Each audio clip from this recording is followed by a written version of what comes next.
I was in this busy traffic, on the roads and in this intersection.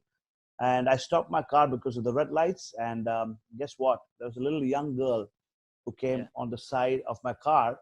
She was probably about 4 years, three and a half years old. Yeah. And she was selling me the rose flowers. Yeah. And it caught my attention because it was a long stem rose flower, like a long one. And normally they just do it bouquet.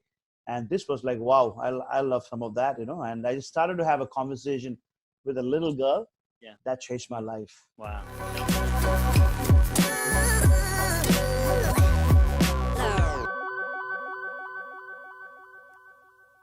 Hey, and welcome to the Tarun Stevenson Leadership Channel, where we're helping you lead, communicate, and grow to your full potential. I'm your host, Tarun Stevenson.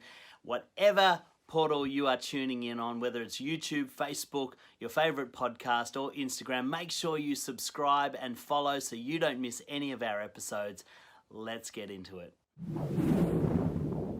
Hey, welcome everybody. Tarun Stevenson here for Lead, Communicate, Grow. And I'm here today with Dr. Marlo Philip from TejasAsia, all the way from New Delhi in India. Welcome, Marlo. Thank you, Tarun. Such a pleasure to be here with you this morning. I'm really excited about our conversation today. You and I have had a mutual acquaintance through my brother, and I've known you for a number of years, and we've been trying to connect, but never been able to do it. But finally, we've been able to arrange a time, and it's so good to have you on the show today. Thank you so much, Tarun, for having me on your talk. Fantastic. Now, TejasAsia, you're doing some amazing stuff in India. I was just reading up. You're one of India's leading not-for-profit organizations in community development. You're doing daily food projects. You've got a school that you run for the underprivileged. You've got a leadership academy, mobile health clinics, water projects, micro enterprises. Is there anything you guys don't do? Oh, so kind of you. Just when you see the need, Tarun, you just want to do your bit. Yeah. And that's all what happened. Yeah. When I came back from Australia, just saw the need, stepped right into that, and here we are after. I love it. 10 years, yeah. I love it. So let's take that story back a little bit, because you're from India, obviously. You're a native Indian, and then you did a science degree in India, and then you moved to Australia and you did further study. How long did you live in Australia for? I lived in Sydney, Australia for almost 8 years. 8 years. Okay. So you studied and you continued to work in Australia. What caused you to want to go back to India? I came to study and come back. That was my original plan. Yeah. But again, towards the end of the course, towards the end of my time in Australia at the end of 7th year, or I would say the beginning of the 8th year, yeah, I really felt like, I should go back to India because, the more I hear about India through news and media, just felt the humongous, the need that was in the country. Yeah. And I just felt like as a good citizen or as a good fellow being, I need to go back and do my little bit, not expecting what I was going to do. No idea. Amazing. And so when you talk about doing your little bit, all those years ago, tell us what were you doing at the time when you had this initial dream of going back to India and making your contribution to change the experience of so many people over there? Yeah, Tarun, living in Australia is one of the best countries in the world. Yeah, and and you get so pretty spoiled. In my case, I had a job. I was a single guy at the moment, and so things were pretty cool. But coming back to India, it was more like readjusting back to my own culture. Yeah, the bigness of the hugeness of India, and I'm from the south of India. Okay. And of course, a place known as Kerala, which is one of the biggest tourist spots in the world. Right. And so from there, from the south, I came to the north. Now I'm based in New Delhi, the national capital of India. Yeah. And it's very different compared to where I am from. It's a big city, about 25 million people. And so I came back and I was serving my church organization. And I was doing my bit, and here we go. And I was driving around the streets of Delhi. As I told you, crazy traffic. Yeah. If you want to see people, just come to India. Millions So of them. So Yeah, so I would drive around and I'll pick up few things that I'm seeing. Mm. And I remember one time, when I was driving to the airport to pick up one of my Australian friends coming from Sydney. I was in this busy traffic, on the roads and in this intersection, and I stopped my car because of the red lights. And guess what? There was a little young girl who Yeah. came on the side of my car. She was probably about 4 years, three and a half years old, Yeah. and she was selling me the rose flowers. Yeah. And it caught my attention because it was a long stem rose flower, like a long one. And Yeah. normally they don't do; they just do it bouquet. And this was like, wow, I love some of that, And I just started to have a conversation with a little girl. Yeah. That changed my life. Wow. Tell me about that conversation. And so basically, she's there. Parents have sent her out to beg and to make some money. Yeah. And she's actually at the age of 3.5. She's a breadwinner. She's Yeah. earning money, and probably she would raise about $2 or $3 max to max a day. That's Yeah. like 5 to 8 hours of work.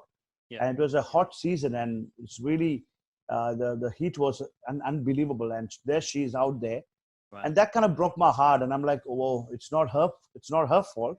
No. It's it's a place where she is, and Yeah. so that was one of the biggest turning point in my life. Wow. And I'm like, how can I help children? I'm not good for that. I was Yeah. trying to disqualify myself. And then again, the bigness, the hugeness of the problem, like Yeah. it's hundreds and thousands of kids on the streets of Yeah. these big cities. And I'm like, what am I going to do? I've got nothing much in my hand to do it. Yeah. But I kept that thought in my mind, and in my and I was just kind of processing that. And uh, and now today, after 10 years, we are able to take care of over 1,000 children Wow. in different locations of Delhi. And so yeah, so just a small uh, kind of a problem that I saw with I picked it up. And then I started to think, okay, how I can be a solution Yeah. to that problem. And especially when I thought it's not going to happen.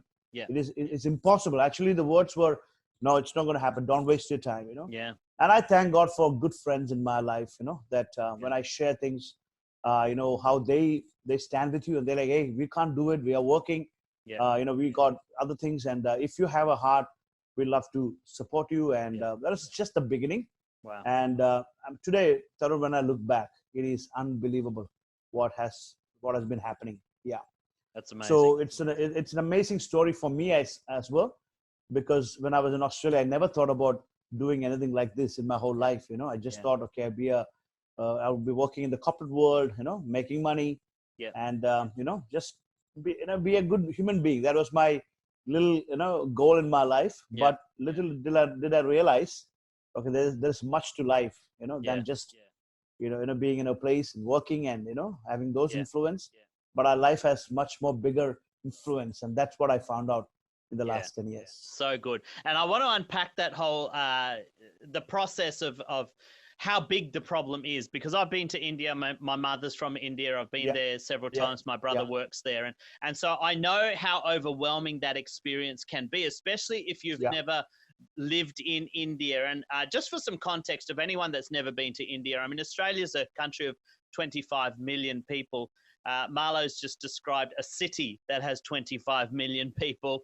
And literally, the people are everywhere. There's no such thing as personal space or anything like that. Yeah. And I know I had a very similar experience on a recent trip to India when I hadn't been for many years, and I returned. And one of the things that I find interesting about India is I call it a country of contradictions, because it's one of the fastest growing economies in the world. There are so many companies set up in India. So many people are really prospering in India. I think I read a statistic that there's more millionaires in India than there is people in the United States of America. Yet, That's right. On the flip side of that, there is 3 times as many people who live below the poverty line, who struggle to make ends meet on a daily basis. And I remember sitting in a rickshaw at a traffic light, 9 o'clock in the evening. And like you, we had this 3-year-old girl come up to our rickshaw and trying to sell us flowers. And it broke our heart to see this little girl, out on the streets hustling just to survive. And what I think initially the reaction is, what on earth are her parents doing? How could Yeah. they allow that to happen? And from a Western mindset, I mean, we think in those terms. But talk to me about, what are some of the factors that drive families and parents to have to go to those lengths? I mean, I don't believe that any parent in India cares about their children any less than a parent in the Western country. But so often they're put in these circumstances where they're driven to put their children to work at very young ages. What is the conditions that they are experiencing that would require a family to do that? Definitely, Tarun. Actually, most of these children in our finding, they've come from different parts of the country. Yeah. Some have come from very poorer states of India and less educated, and so the two reasons is the lack of education, definitely for the parents, and of course in the poverty. They don't have the resources, they don't have the finances to raise the children. So for better opportunities, what they do is they go from their place to a bigger city, like Delhi or Mumbai or Bangalore or Chennai, all these big cities in India. And so obviously there's a huge problem when it comes to the population of the city.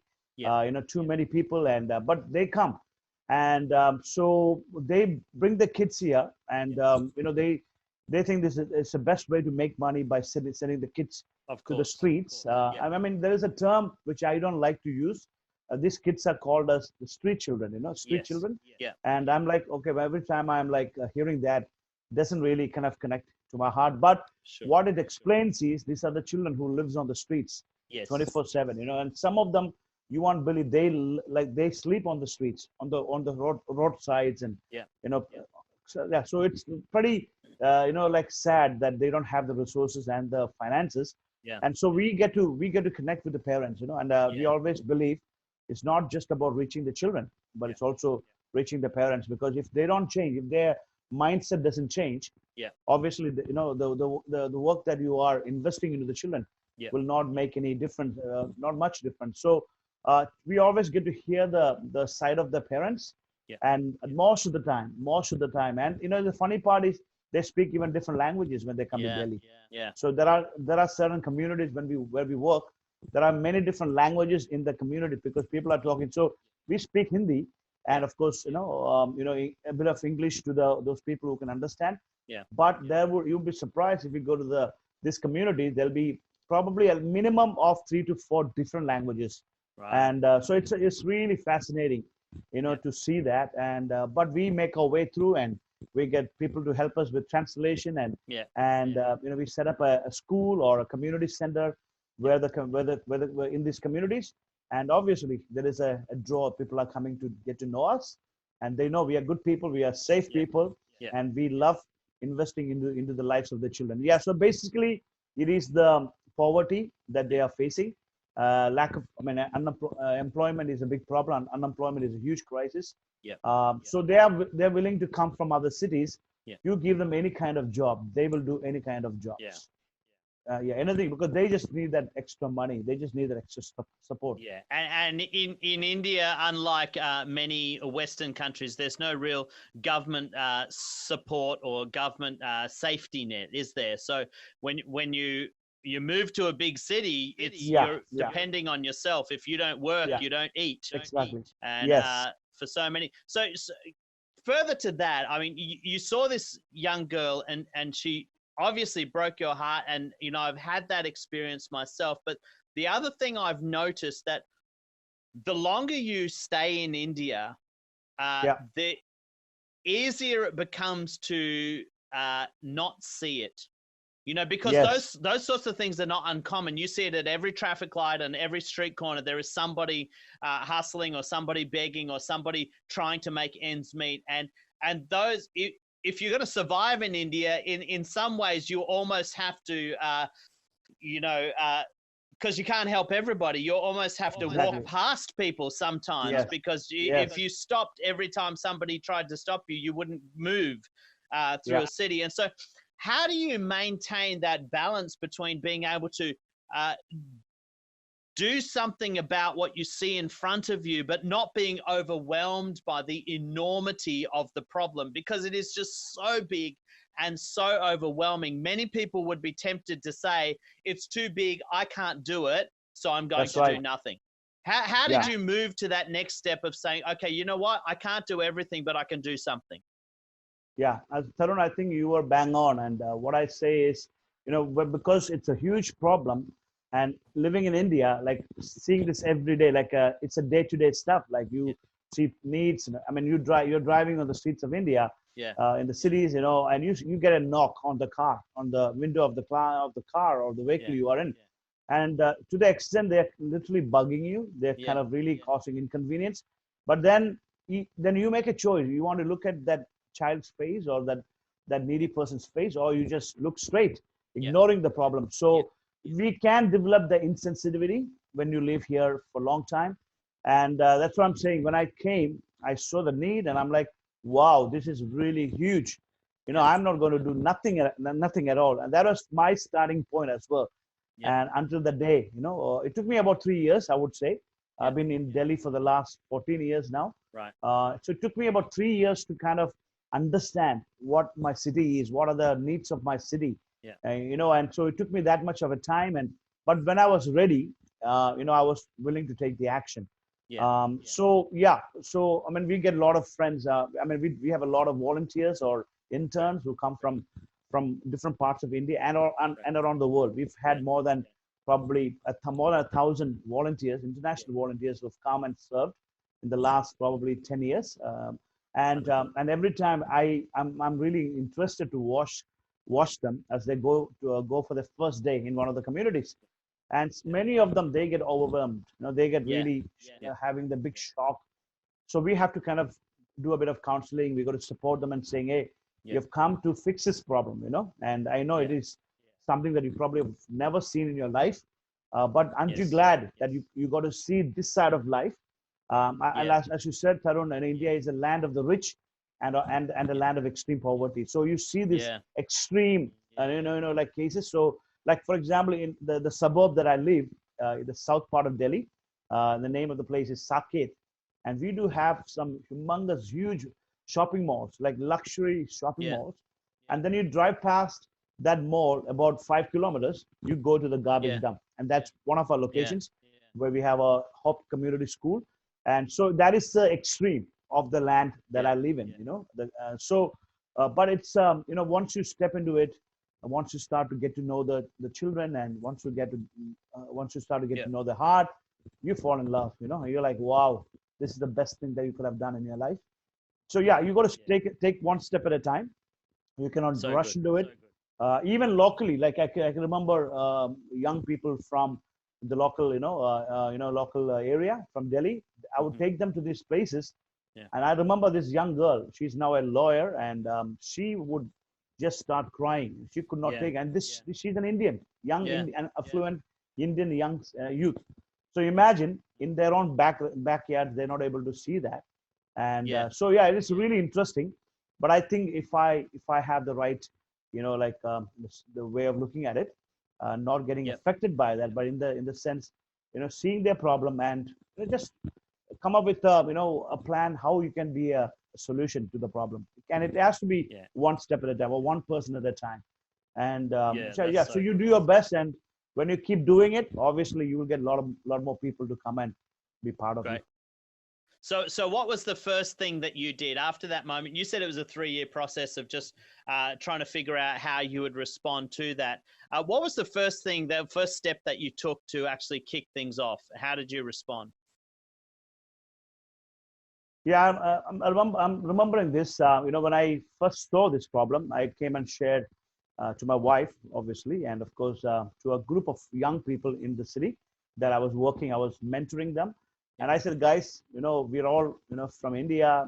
You guys are all working, and I'm also working. But we see this problem. We cannot drive past this problem. We cannot kind of close our eyes and act like we're not seeing that. It's right in front of us. So, and they all, kind of understood what I'm trying to say. And so what we did is simple, Tarun. We just felt like just go out and help out 25 children. That was our that was like our vision at that time. Right. That was our goal. I'm like, and even 25 was a big number for us Yeah. at that time, because it's not just kind of just helping them, but it's also providing them food. Yeah. Coming around their life. So I thought it was a big commitment, because all of us had our jobs and Yeah. other responsibilities. Yeah. I still remember I inspired this group of young people, and then we decided to make, in India we eat rice. Yeah. I hope you guys eat rice in Australia too these days. I know I And do. then yeah, so the rice, we cooked about 5 kilos of rice, Yeah.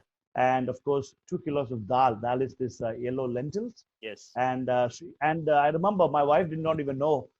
She has never cooked that much quantity, but we had the big, the utensil, the cooking utensil, and Yeah. everything, and the rough rice just puffs up, right? And so 5 kilos of rice was a lot of rice, Yeah. and 2 kilos of dal, and we took that in a van. So I used to work with Woolworths in Australia, so Yeah. I got my superannuation and I had a bit of savings. Yeah. So when I came back to India, I brought all that back, Right. and all my savings, and so we wanted to. I invested 50% of my money, whatever I savings, into this project.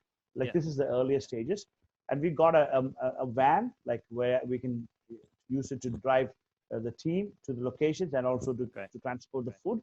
Great. So these are the beginning, the humble beginnings of TejasAsia. And so we went to the streets, and of course on one of the service lanes, the roads, we gathered the children who were actually there, like this, what we call the street children.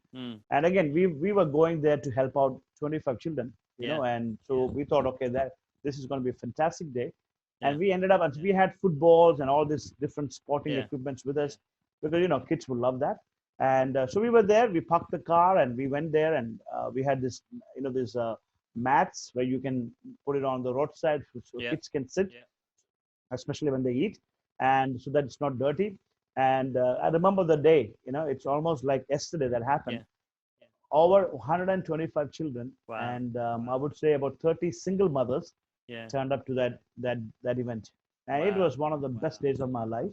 Wow. One of those priceless days, where you cannot buy this day, this moments with money, right? Yeah. And we had so much of fun, and the kids were hugging us, and it was a whole new day for us. Amazing. Something really dropped into our heart, into our spirit. And so we spent around, I would say, 2 hours that day with the kids. We played with them. We taught them basics for about an hour. And after that, we fed them. And 125 children sitting on both sides, like on the service lane, where the vehicles were not moving there. And that changed my life, Wow. And not only my life, I'm sure everybody who were with me on that day completely changed. And also, we saw the young women, the mothers. And I would say probably most of them did not have their husbands. They all, like ditched them, and now they're raising the children. So it's very tough, difficult, picture there. But it was one of the best days. And the kids. And one more thing, Tarun, I was watching how they're eating. So I told you we had rice and dal. And we were serving into the steel plate. We had these plates that we took along with us. And I was watching every child, and this really shocked my heart when I saw the kids were like kind of cleaning their plates. They loved the food, and there was not even one grain of rice left on the plate. So which told me, okay, these people are hungry. And so again, our focus was to educate them, providing free education. But my thing was, how can you educate children when they're hungry and there is no health on their bodies? So we wanted to have the food program and the education program go hand in hand. So that was our vision from the beginning, and it still continues even today as I speak. So good. So how many children do you feed now on a daily basis? You're doing these food projects now. Are you doing them in multiple locations in Delhi? And how many children would you cater for on a daily basis? Tarun, we are in about 10 locations. And when I say location, in each one of those locations, there will be 2,000 families, all at least 5,000 people. And there's a lot of children. An average family would have about 3 kids to 4 kids. Sure. So there's a lot of children. So, but we have a limitation. So we send buses, like we've converted these buses into mobile school spaces, we call them. So it's like a mobile classroom, and we got a television inside. We got a team of 4 to 5, depending on the number of children in each location. They go out from morning at 8:30 in the morning, and each bus, the mobile school bus we call it, goes into 2 locations every day. So right now we have 4 buses, and we do have 2 other community projects. We have community centers apart from the bus projects. So we are in about 10 locations, 10 locations, and we are now taking care of over 1,000 children. There could be more, but an average is about 1,000. But again, the more kids will come if we have more resources. Of course. If there is more, funding that we can receive, or so definitely the need is there, and now we are seeing. Now we've been there doing this for the last 10 years, and we've got about 3 teachers who have actually graduated from our school in one of our community schools. And when we see that, it just gives you more purpose and more desire to be out there and help more children. And that's really, I mean, the essence of that classic saying, give a man a fish and he'll eat for a day, teach him how to fish and he'll survive his whole life. And what you've really done is you've started off by feeding these children, but through education, you've actually empowered them to feed themselves. And now you're seeing the generation is coming through where they've got an education. Now, many of these kids would have never even finished school, would they? If it wasn't for what you're doing, many of them would have not even gone through school, let alone have an opportunity to go to university and get a good paying job. Yeah, absolutely. Tarun, actually, we do have government trying to support the children from these locations. Great. But the problem is the parents have no clue. They are not they're not confident to send their children to a government school or a private school because they know their kids won't kind of keep up with the other kids. Sure. So that's when we step in and say, we give them the additional support, and we go, our team members go into their houses, do all the counseling, and even create awareness to the parents and tell them, hey guys, if you don't invest into the children right now, this is the time for them. You're going to miss out on their education, their future, and they're going to end up like you. Like many of them are rag pickers and doing menial jobs, and it's hard work. They're working like 9 hours, 10 hours, 12 hours a day, and they literally get nothing to take back home. And because of that, there is depression, there is anxiety and fear. It's so many other issues that comes into the family, and that get transferred into the lives of the children. So it's a big mess when you think about it. And so if we can go and spend time with counsel the parents first, get them all on board, at least to send the kids every day to the school. That is the start. And so it takes time. I mean, wherever we go, like let's say we are starting in a new location, it actually takes us about 6 months to 1 year to have a solid program in their place. Right. And once we get that going, we are there for many years. Like for example, in all the locations we've been working, we have been there for the last 5 to 8 years consistently. So definitely the kids would not have gone to school. They would never go. They'll only be on the streets, or they would be helping their parents sorting the garbage, or life would be wasted, and they're losing their childhood, and they're losing it. So it's very sad to see that little kids, like even 1-year-old, 2-year-old, they're just walking, almost aimless. They're like, and even now when we are wherever we are running schools, there are kids who don't like to come to school. They don't like, it's not my thing, So it's hard work for the team to really go like house to house, door to door, and bring awareness about education. I love it, and I love that you're being very holistic in the way that you're supporting these families. It's not just because I see this even in Australia when you work with people who have lived their life a particular way. Maybe they've struggled with education, or they've struggled in getting good jobs. They have a tendency to put their children down the same path. It's like keep them, and you see that in all walks of life, where people will tend to encourage their children to replicate their own life. And if they don't think they can do it, they don't encourage their children to necessarily do better than them. So the fact that you're supporting the families and you're helping them to see a bigger picture, to have a vision for their children's life is Just fantastic. I love what you're doing. Some of the things I'm hearing, and I want you to speak to this a little bit, is that what you're doing now, I mean, I look at it and I think, wow, what you guys are doing is just amazing. It's just so fantastic what you're doing. But you had really humble beginnings. It started with a dream, and it started with just a group of people that you inspired to do something. You know, it was so simple. 2 pots, a pot of rice and a pot of dal, a football and a mat on the side of the road. That's how simple it started. And what would you say to people who are maybe listening now and they've got a dream to do something in their community, or maybe start a business or do something with their church? What would you say to people who are dreaming and perhaps unsure if they could do it themselves? What are some of the practical steps that you will say to them? What's the first thing that they should do to make a move towards this dream and to see it come into fruition? Yes, I would say to them, Tarun, the main thing is follow your heart. You'll know, and I think this is how it worked. It worked for me in this way. You will be in the right place with the right people in the right time, and I think that's the start of things. And when you are in that kind of a environment, you just stay open.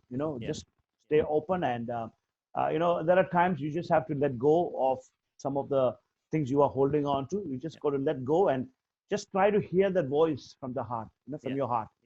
So I think that is where everything starts. And of course, if you once you start, taking that first step, and this is my story, the second step will come. It will come, and it will be. So I think it's all about taking that first step towards a dream that is placed in your heart, in your life. So number one is hearing what is in your heart. I mean, I think your heart is always the best. And it tells you, because your heart knows exactly what you're designed for. So that is something I would say. And it's important that you take the first step. Many people don't want to take that step because of fear, or because of not having the confidence, whether it's a business. I can tell you a lot of things about my life. I've been thinking about starting a business, like to support all this. But I'm just waiting for the right time, for the right the timing. So but I've been waiting. So in certain things, you got to keep waiting for the right time. But there are certain things that happens in our life that you got to start today, right now.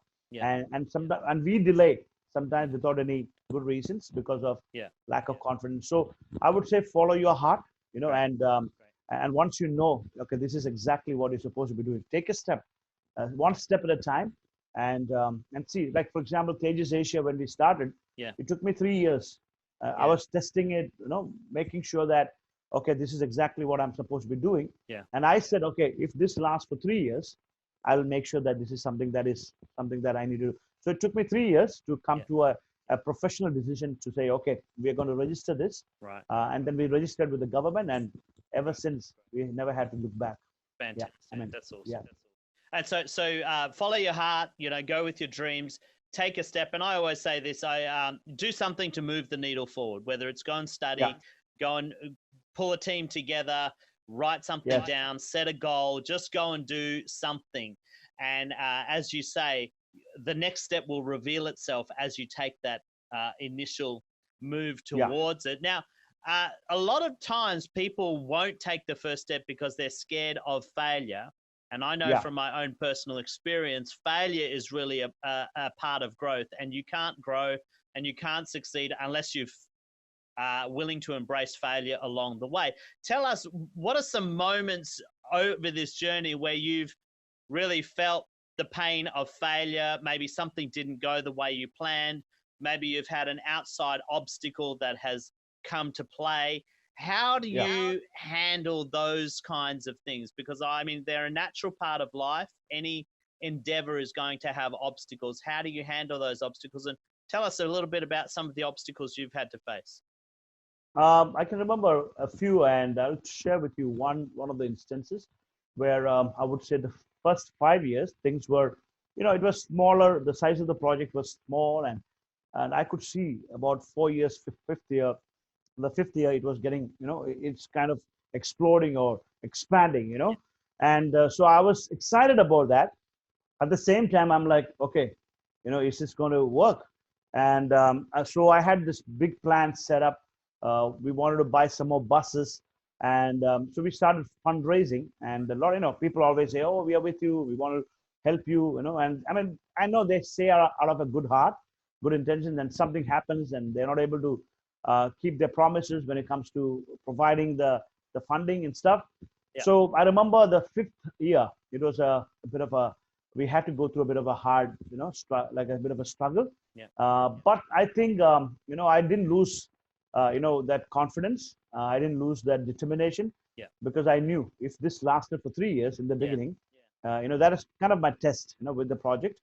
It'll and then, as I was honest and I shared with people the struggle we are going through as an organization, and thank God, there's always people willing to listen and step up, and I saw some amazing doors open up, amazing people that I've never even known about in my whole life.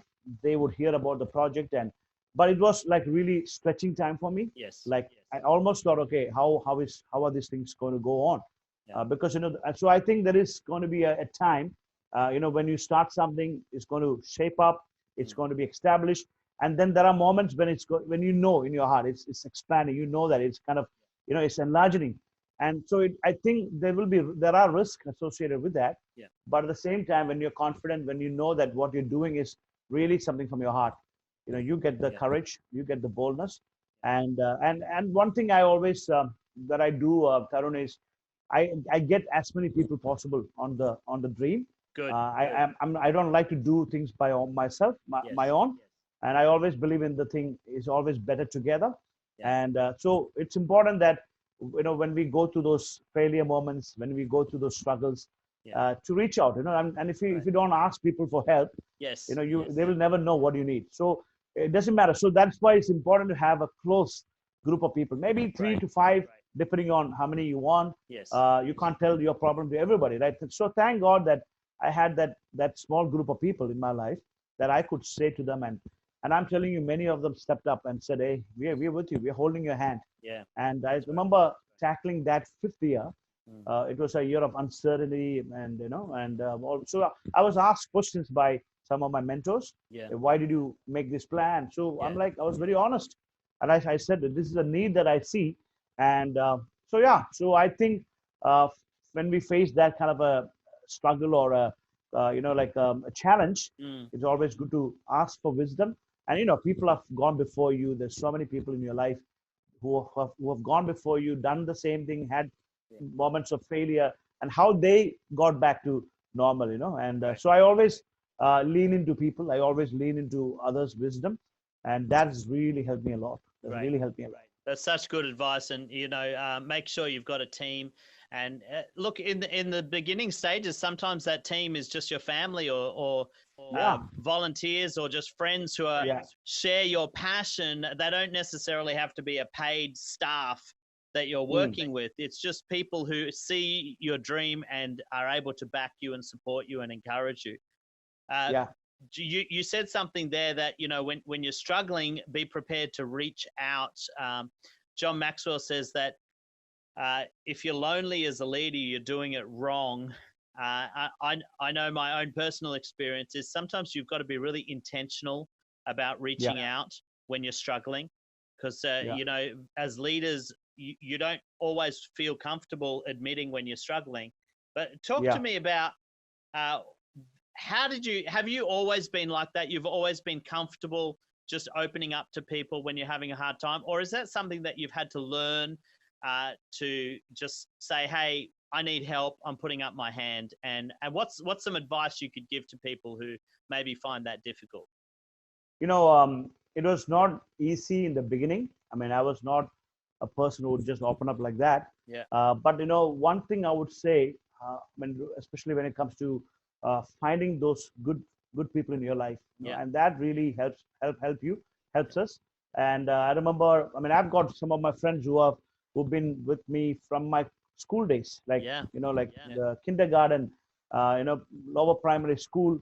some of my friends who are with me, together even now, we are buddies forever. We are friends forever. So good. And so obviously, their heart for you, and they know my heart toward them. So I thank God for those safe, friendships that we've been able to develop over a long time. And I thank God for good schools and schools that adds value into your life. And thank God for that. It's just it's a privilege to go to get education in such schools. And so today I would say, Tarun, I've got a lot of my friends that I've journeyed together for over the last 25, 30, 40 years, and so I'm 44 at the moment. So, so many good friends that we've had. And so, it was not easy in the beginning, like especially about 10 years ago, but I learned that, it was something that I learned, that, there's no harm in reaching out to people. And then the kind of response you get when you ask somebody for help is amazing. They're like, wow, Marlo, you don't have to do it alone. We are with you, man. Right. And that kind of I'm telling you, the first friend that I spoke to regarding this desire of starting this project, he said, Marlo, I'm going to support you, and he was based in Dubai at that time. Right now he's in Canada. And, it's amazing when you share what is in your heart, what the struggles of your life. People will say, hey, can I help you? Because they are probably in a much better place to help you than where I am at. So really, that is a great wisdom for us to reach out. Again, I had a problem in the beginning. Ego and what are they going to think about me, and the normal stuff. But now I know it's not just me. This project is not about me. This project is about all of us together. And it's making a difference in the life of kids, and they're all partners actually. So we tell them, once you start coming to our projects, once you step in, you become part of the family. And that's exactly how I see it, and awesome. I mean that from our heart, because it's something that we can do together. So opening up it's a great way of getting help. And so I think people are, your close friends, they will definitely, if they're a good friend, obviously, they have to step up for you. And you, at the same time, when they go through something, when they reach out to you, you do the same. So it's like, it's available. And I think you hit it on the head. This is probably more of a problem for men than it is for women. You said pride. Often men don't like to admit when they're struggling or when they're weak because of pride. And I think that's something you have to learn as a leader, is to swallow your pride and open up, because in opening up and being vulnerable with others, you'll actually be better. People can give objective perspective. I know with my own experience, one of the catalysts or turning points for my business was when I went to my kid's birthday party, and I met a parent of my child's friend, and we were just chatting, and he was a successful business consultant, and he asked me what I did, and I told him about my business, and it wasn't even really a business. It was mostly just a dream and something I was trying to do. And I was kind of embarrassed to talk to him because it wasn't really off the ground yet. It was just a dream. But he said, hey, I love what you're doing. Can I help you? We just started having coffee and talking. And one conversation that I had with him really shifted my business, because I was going in one particular direction. And he said, yeah, why aren't you doing this? And he made one suggestion that I probably knew all along, but I had not thought about it. And that just shifted everything for my business. And we were able to continue growing from there. And we've just had some tremendous opportunities because of that one shift. But really that came out of just the ability to just say, hey, I need help, and I'm going to expose myself and be open and ask somebody for help. And I think that is such great advice, Marlo. Thank you so much. So for anyone that's been listening today and perhaps they're interested in knowing more about the work that you do, is there any way that people can get involved, whether it's personally or financially? What are the needs that you have as an organization that if you need people to help or get involved, what are those needs that you have right now? Tarun, we always encourage people to come over, take some time off, just come and volunteer with us. So as I told you earlier, we've probably had more than 1,000 volunteers, and this includes families. They bring children with them. Great. So they come and stay in a place here. We arrange everything for them. It could be for 1 week, could be for 10 days. Yeah. Sometimes we get short-term volunteers. They come for Yeah. 6 months. So it's one of the ways, if you are looking at coming to another country, Yeah. just for, just learning the culture, meeting the people, and sightseeing. We have the Yeah. Taj Mahal, which is about 4 hours away from Delhi. Right. So just to experience India, it's a huge country, and It is. there's a lot of history associated with the country, culture, food. Oh man, this is amazing. Yeah. I can tell you, being an Indian, and the food. Many of you love the food, Love Indian it. food. Love it. So just you can come over and definitely just come and help us with some of the projects, like get on the bus, on the mobile school bus, Yeah. go and teach the kids. Go for the medical project. We have a Yes. mobile clinic. We actually partner with one of the top hospitals here in Saket. And so just be available, just be flexible. You can come over and experience this firsthand. Fantastic. And I'm telling you, why am I asking you to come is this will change your life. This will Yeah. change the perspective. And and that is the story that I hear from everybody who has come. Yeah. I would say 95% of them, they've come and gone back completely changed. Yeah. So that is one way of thinking about helping. The second way is definitely helping us raise the needed finances that we need. Yeah. We have a big budget set for each month, and there is always new projects being added. Like for Sure. example, people can sponsor monthly, Right. $50, $100, according to your ability. Somebody who can help us with the bigger funding, like for example, if you want to buy a bus, Mm. a mobile bus will go to 2 locations, Yeah. and it has the capacity to help 120 children every day, Wow. which is a huge thing. And to get a brand new bus, it Yeah. will be about $40,000. Right. That's US dollars, you're saying? I'm talking Australian Australian dollars. dollars. Yeah. So, Okay. but if you want to get some like a used bus, which is like a second-hand bus, Mm-hmm. let's say 2 years old, 3 years old, it'll cost us around $20,000. So Right. it's better to go for the new bus, because Yeah. that'll save us a lot of trouble, like With servicing, maintenance, yeah. mechanical problems, and Of course. maintenance. Yeah. And then we need another $5,000 to $7,000 to convert that into a mobile classroom. Right. And then we get the permission from the government. We are Mhm. ready to roll. And so with about $30,000, Yeah. we've got an investment Yeah. that can help 120 children throughout the year. And Yeah. and along with that comes the other overheads, like the driver, the team. So Yeah. so we need about $1,500 a month to run a bus. Right. This is like Okay.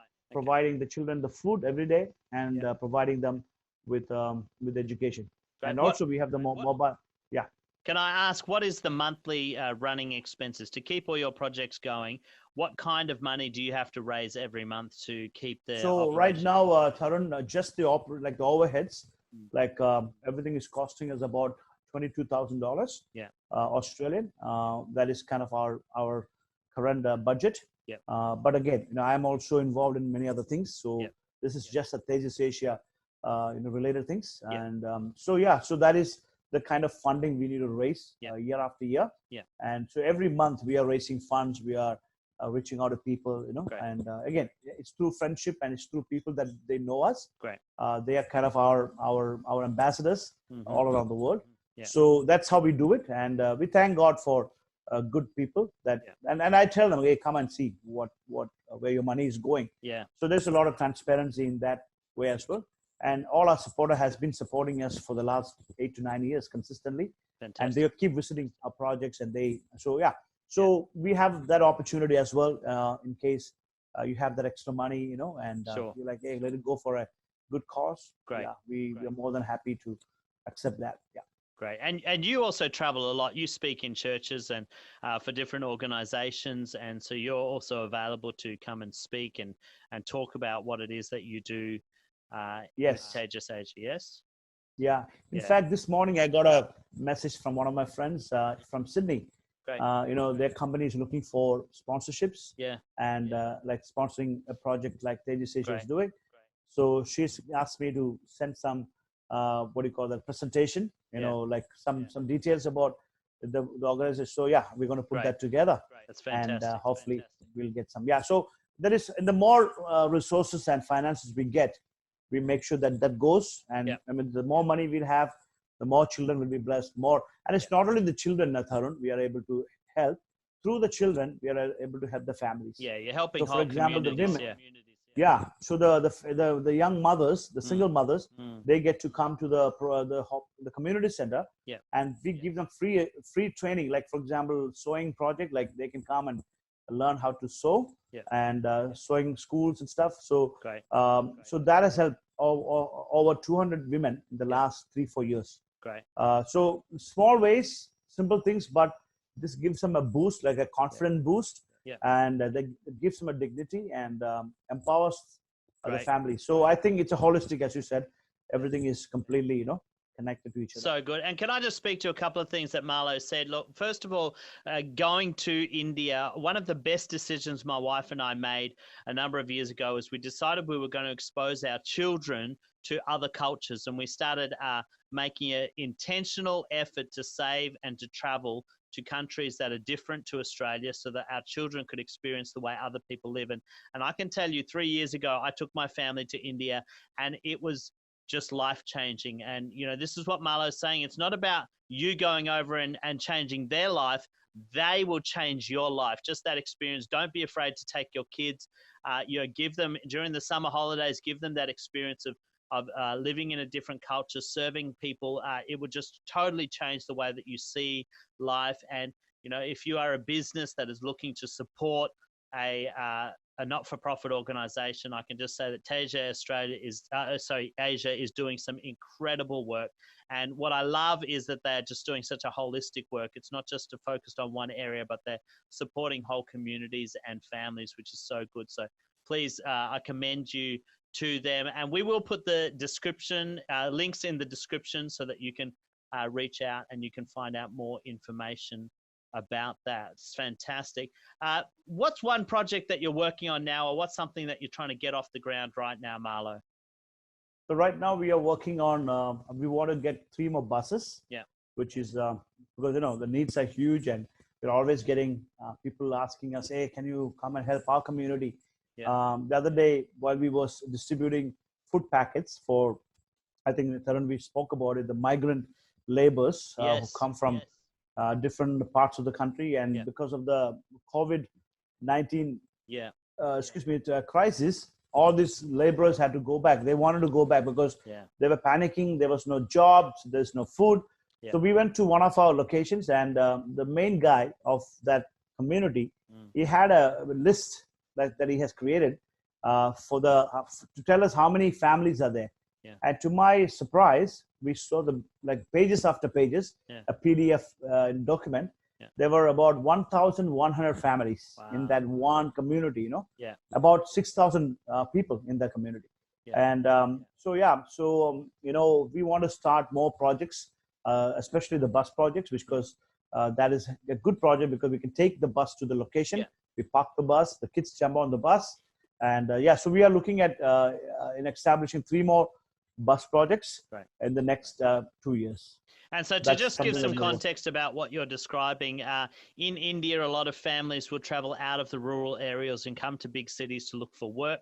But many of them really struggle in big cities because accommodation is very expensive and they don't always get the jobs that they're hoping they can get. And just recently, during the COVID-19 lockdown, many of these migrant families have had to travel back to their own home villages to survive because there's no government support. And if they're not working, they're not eating. The problem is many of them can't actually get back to their village because the distances are too far. And so you've got huge numbers of people who are either don't have accommodation, don't have food, don't have work. And so lockdown for many people in India has been a really challenging experience. Would you say that that's correct, Marlo? That's absolutely right, Tarun. And I'm talking about hundreds and thousands of, probably close to 1 million people from all different cities. When the Prime Minister made the announcement that we're going to have a lockdown, 3 weeks, nobody's going anywhere. These families, they went out of work straight away. And obviously they were struggling. There's no food. And after a week, I would say, they were like, okay, we want to go back home to our villages where we have come from. And now all of a sudden they started to, make the plan. And you won't believe this. Some of them walked 400 to 700 kilometers, Wow. on by walking, and many have died on the way. Yeah. I would say 3 or 4. That's what I heard. Yeah. But literally thousands of them, and you're supposed to maintain the social distancing as well, right? Of course, yeah. But then you could see these images on television and newspapers. Yeah. People are walking in groups, and they were all going back to their villages, hundreds and hundreds of kilometers away.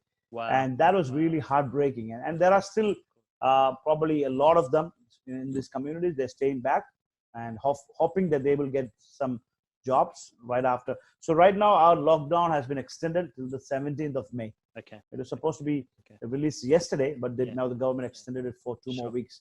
So they're living with hope, thinking that that they will survive during this tough time. I mean, when I say surviving, they don't even have basic food, and so it's really, really hard, especially when you go. And so we have been, as a team, we have been going literally every day, and we have got a kitchen that can produce 2,000 meals a day. Wow. And so that's been going out every day, and of course, food bags, like we put together the basic things, and each bag will cost us about $10 to $15. That will keep them for 4 or 5 days for a family of 4. And so we have already distributed more than 2,000 plus packets and every day. So but when you go and meet with them again, the stories are really heartbreaking. And we're so glad. That's incredible. And I guess it's hard for people who live in the West to really get their head around that. I mean, you're talking about $10 to $15 would buy you a value meal at McDonald's or KFC. That's one meal in Australia can feed a family for a whole week. So really, it's such a small amount for us in Australia or maybe in America or wherever you're watching.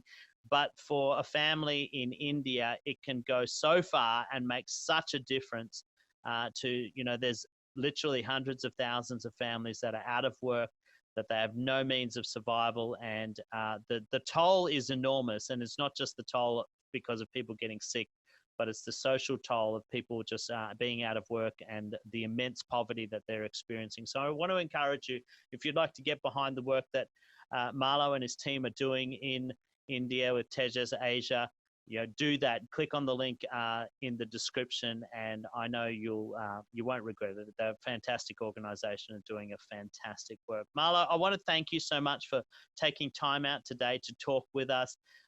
Your story has been inspiring and enlightening, and I just want to encourage anybody that's watched this today, and if you've got a dream to make a difference in your community, here is a man and his wife Cheryl, who I know, and they've just made such a tremendous impact in their city and are continuing to do so. And I hope that this talk has been inspiring for you as well. But thank you, Marlo, and thank you, Cheryl, for your time. It's been a pleasure having you on today.